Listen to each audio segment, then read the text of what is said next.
Hello, and welcome to the first video on the IWDA channel. The A is for animations. The IWD will be a mystery for now, but you're welcome to theorize. Immediately, I want to acknowledge that this channel will take inspiration from the 3 Blue 1 Brown channel, including using Minim for the animations. The most distinguishing factor will be that I will take a more applied approach, covering more applied topics. In fact, although I will avoid calculus and linear algebra for this first video, 3 Blue 1 Brown has a great series on each of them, and I recommend you check those out if you need an introduction before I use them in future videos, since I don't plan on rehashing them. I'm excited to eventually cover everything from introductory economics to graduate level physics. If you have any topics you would like to see covered, leave them in the comments along with the level where you want to start, and I'll do my best to deliver. Now, let's get started. In today's video, we'll start with a simple trig function and end with a high-level explanation of how noise-canceling headphones work. I'll assume you have a basic understanding of coordinate systems and are familiar with trigonometry, but we'll get to that a little later. First, let's review what sound is, physically. Let's consider a speaker and the air around it, which we'll represent with a grid of points. When you turn on the speaker, its diaphragm is pushed out.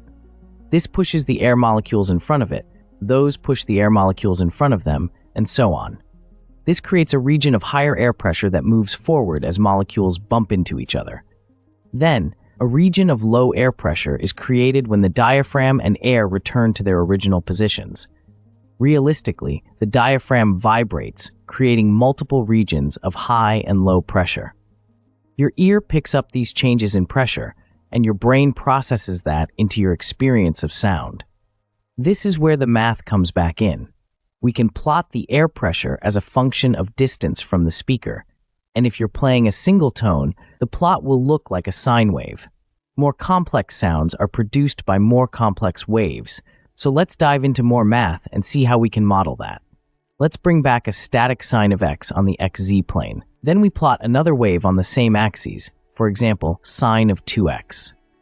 If we draw an arrow from the x-axis up to the value of sine of 2x, we will of course just trace sine of 2x. However, if we start the tail of the arrow from the graph of sine of x at the same x value, still with the height of sine of 2x, we get something more interesting. When the sign, positive or negative, of sine of x and sine of 2x are the same, making the absolute value of their sum larger, we call this constructive interference. When the signs of the functions are opposite, we call it destructive interference, like here or here. We can even have total destructive interference, meaning the sum at that point is 0. And when we do it for every point on the x-axis, we get the graph of sine of x plus sine of 2x. This may look more complicated and bumpy than sine of x and sine of 2x, but now you know that underneath a chaotic-looking wave are really just simple waves added together. Let's notate this new function, and we won't be needing sine of x or sine of 2x anymore, so we can get rid of those and rename the sum to the traditional f of x. Next, we can't very well model our experience of the world without time, so let's make a change of variables to include it. We'll replace x with x minus c times t. Here, the constant c is the wave velocity. The convention of the minus means that a positive c moves the wave to the right as time t increases. If you're keeping track of units, it could have units of meters over seconds, or more generally, it has dimensions of length over time. Likewise, if x is to have dimensions of length, then the implicit 1 in front of the x in sine of x and the 2 in sine of 2x must have implicit units with dimensions of 1 over length, since the argument of sine must be dimensionless. Once we make this change, as time goes on, we can see the wave moving forward. Up until now, the best we could claim to model was a wave at an instant in time, or a single point on a wave over time. Now, we can see the whole wave and its movement. We now have everything we need to make more realistic models, and we can appreciate how much further we can get without any significant equation manipulation for a while. First, let's go into 3 dimensions. Now this can be a string blowing in the wind. Back to our expression, notice that Spatially, it only depends on x, so if we want to, we can expand our graph into the y-axis, turning our string into a sheet. Before taking another step into realism, let's take a moment to have a look around what we have so far. Now, you might be yelling at the screen that most waves don't travel in straight lines. And you'd be right, especially in the case of sound waves. They radiate in all directions. So, ideally, we would just replace the x with an r and work in spherical coordinates. However, then we wouldn't have a fourth spatial dimension to plot the value of the wave. To keep using the z-axis to visualize the wave, we will use cylindrical coordinates.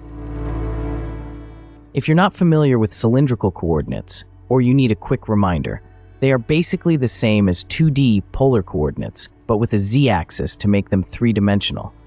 Rho is the distance from the origin in the plane normal to the z-axis. Phi is the angle in the same plane from a reference axis, usually the same as the x-axis in Cartesian coordinates. And again, z is the same as in 3D Cartesian coordinates. If we bring our graph back, hold time, t, at 0 so there's not so much going on, and change the x to rho, we see that the graph becomes radially symmetric, like the wave from an object dropped in water. Even though we usually think about sound in air, it can refer to a disturbance in any medium, so those ripples on the surface of water really are sound waves. Let's simplify one more time before adding the last expansion to our model. We'll stop time again and drop the second term of this wave. When we only had one spatial dimension to work with, it wouldn't have made much of a difference if we had shifted one of the waves in space, since it would look the same as shifting it in time, i.e. starting it earlier or later. However, now that we have two spatial dimensions, we can get something more interesting, so let's hide this wave and introduce another. Before we plot it though, let's go over the big square root that comes from the law of cosines. We take one side of a triangle to be from where we want the new center of the wave to the origin, another from the origin to an arbitrary point, and the one we are solving for is the distance from the new center to the arbitrary point. Choosing the new center, rho equals tau, phi equals minus pi over 2, as suggested by the triangle, and simplifying, we get the expression above, which we can now plot and see that the center is indeed shifted. Then, when we add back the simple sine wave at the origin and restart time, it looks like the ripples from a pair of rocks dropped in water. You might also recognize half of this as the famous interference pattern that also happens when a single wave diffracts through two slits. That's not exactly relevant, but I had to mention it. Back to the noise-canceling headphones scenario, we only care about what the user hears. So even though it's helpful to see how waves interact over large areas, we'll zoom in now, only plotting a ray from each source and the sum at the place they intersect. You can imagine the wave centered at the origin is the sound you want to hear from one of your headphone speakers. The shifted term is background noise, like a drill, and we'll change the wave number to reflect that. If your ear is at rho equals tau, phi equals 0, the pressure wave you will hear is represented by the yellow point. In order to make you hear only what you are meant to hear, active noise-canceling headphones will use built-in microphones to detect external sound. Then, they can add a term to the pressure wave from their speaker that will cancel out that external noise. In our toy example, we can add sine of k times rho minus ct. Now the yellow point representing the sum of all the waves is stuck to the end of the first sine term, meaning the user only hears the first term from the speaker, just what we wanted. We'll go over k shortly. If you'd like a little challenge, pause the video and try to solve for it yourself. First, while we have this visual around, we can go over some considerations for a more realistic case. Based only on what's been covered in this video, it might seem impossible to do this in practice. There will certainly be more complex functions than this, and we won't know what they are like we did in this toy example. Well, thanks to calculus, specifically Fourier series and the Fourier transform, we can break any function down in terms of simple sine waves and frequencies. For discrete data, like the data noise-canceling headphones use, there is also the fast Fourier transform, or FFT. If those words and these symbols don't mean anything to you yet, that's okay. If it motivates you to learn more, that's great too. In any case, Some real-world complications come from the fact that, while close, the headphone speakers and microphones are not directly on your eardrum, so they don't know exactly what external sound waves you will be hearing. Furthermore, they need to generate the canceling waves before the external noise makes it to your ears. And potentially, they're microphones, so that the waves can make it to your ear at the same time to cause the desired interference.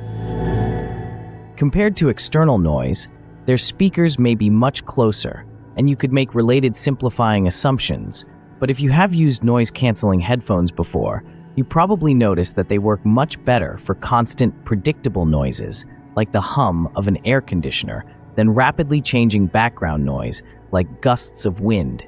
And this is why. Finally, let's find K. Pause now if you haven't and still want to try it yourself. Remember that we are choosing K to cancel the external sound only where it matters for the user. This won't work everywhere in space, so we'll fill in the observation point. If we only want the first term, the second and third should always be negatives of each other. Since sine is an odd function, we can pass the minus sign into the argument. Then the arguments should be the same, up to an integer factor of 2 pi. And finally, we just divide to get k alone. No choice of n simplifies this further than n equals 0, so we can stop carrying it around. This is what we were looking for. And if you wrote a program like this, it would probably work pretty well. But there will be a division by 0 problem here when t equals tau over c, and there is a simple fix. If we evaluate the third term at the observation point and problematic time, it becomes a single number. Then we can modify the assumed form, or ansatz, of the middle term to be piecewise with the negative of the third term at t equals tau over c, like we did for other times. And that's it. This is our model of the sound you want to hear from your headphone speaker, external noise, and active noise cancellation. Thanks for watching the first video on the channel. Like and subscribe if you think this video earned it, or if you want to encourage me to continue and make better content. And don't forget to leave comments about what you'd like to see, or just to say hi.